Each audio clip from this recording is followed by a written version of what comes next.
L'AEFNB a pour mission de favoriser l'avancement de l'éducation en français, de représenter les intérêts de la profession enseignante et de valoriser la langue et la culture française.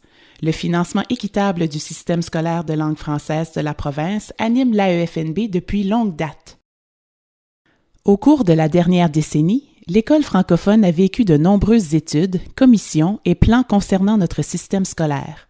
Le rapport McKay, la Commission sur l'École francophone menée par Gino Leblanc, le groupe d'action de la Commission sur l'École francophone, ou le GACEF, le panel d'experts sur le financement de l'École francophone, le rapport Pierre-Marcel Desjardins, la politique d'aménagement linguistique et culturel, la PALC, et récemment, le plan de 10 ans.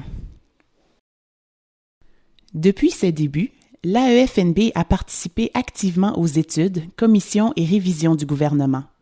Elle a été très active avec l'Association francophone des parents, l'AFPNB, autrement connue sous CPNB durant les années 1996 à 2001, en raison de l'absence des conseils scolaires. D'ailleurs, l'AEFNB réclamait une commission sur l'école francophone dans ses mémoires soumises en début du millénaire. Rigueur, propositions réfléchies et appuyées sur la recherche sont des valeurs essentielles pour l'AEFNB. Dans son mémoire soumise au ministère de l'Éducation en 2001, l'AEFNB revendique un financement pour offrir des services appropriés aux besoins.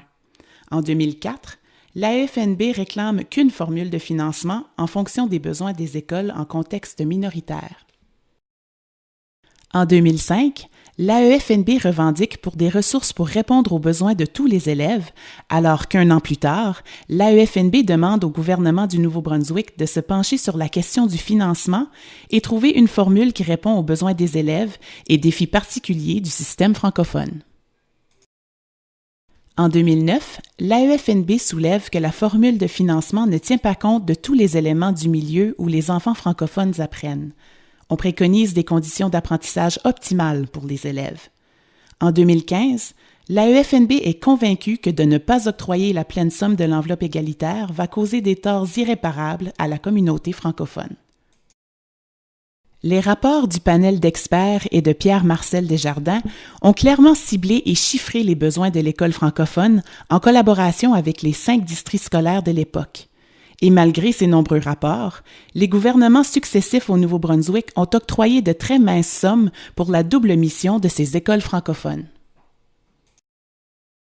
Après maintes années à insister pour que les gouvernements successifs mettent un frein aux inégalités historiques, sociales et structurelles, notamment dans le système d'éducation qui cause des torts irréparables aux communautés linguistiques francophones, le seul recours possible a été de saisir les tribunaux.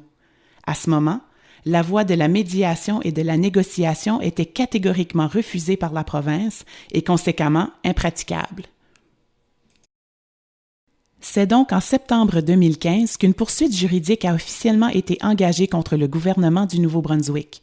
La partie demanderesse, constituée de l'AEFNB, de l'Association francophone des parents du Nouveau-Brunswick, de la Fédération des jeunes francophones du Nouveau-Brunswick et de Mme Chantal Varin, parents ayant droit, s'est alors plongée dans un processus long et complexe pour garantir l'égalité réelle en éducation.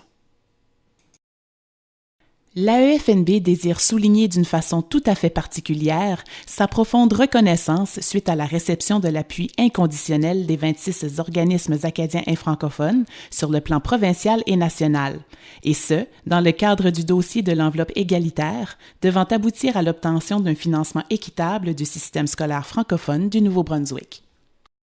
Tout cet appui pour l'enveloppe égalitaire a connu son apogée à l'AGA de l'AEFNB en mai 2015 et lors de son congrès provincial à Tracadie en septembre 2015. Les revendications et le recours juridique intenté contre le gouvernement du Nouveau-Brunswick en vue du financement de l'enveloppe égalitaire représentent l'un des plus importants chevaux de bataille de l'association.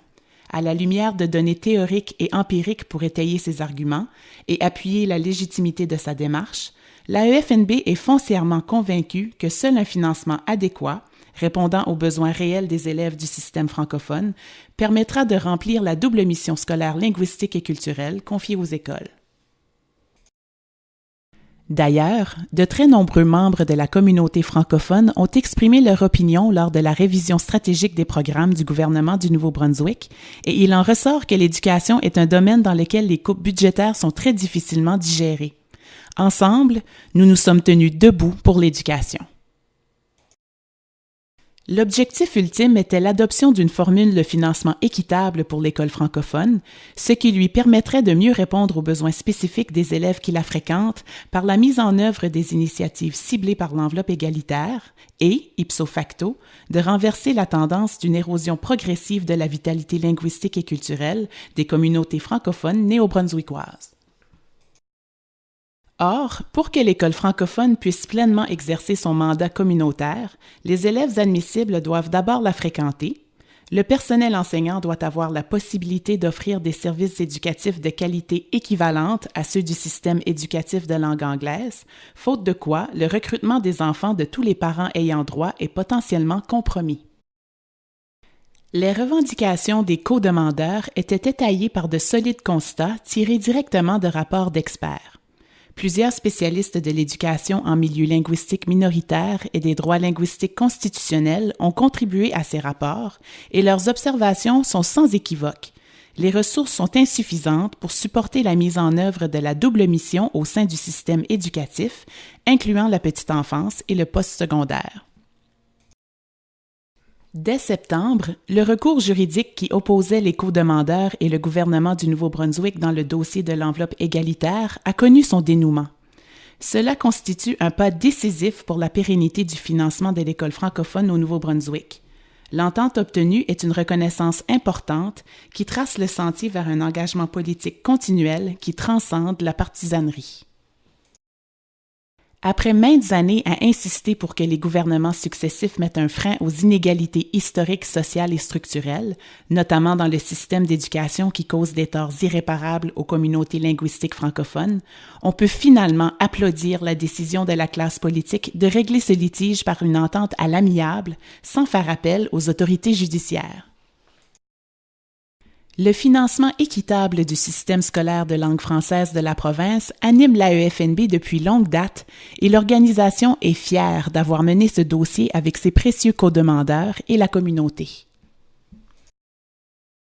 L'AEFNB exprime sa gratitude envers ses membres, ses partenaires et les citoyennes et citoyens qui ont su ériger en priorité l'éducation et reconnaître son rôle indispensable au sein d'une société qui valorise et qui promeut l'épanouissement individuel et collectif, ainsi que la justice sociale.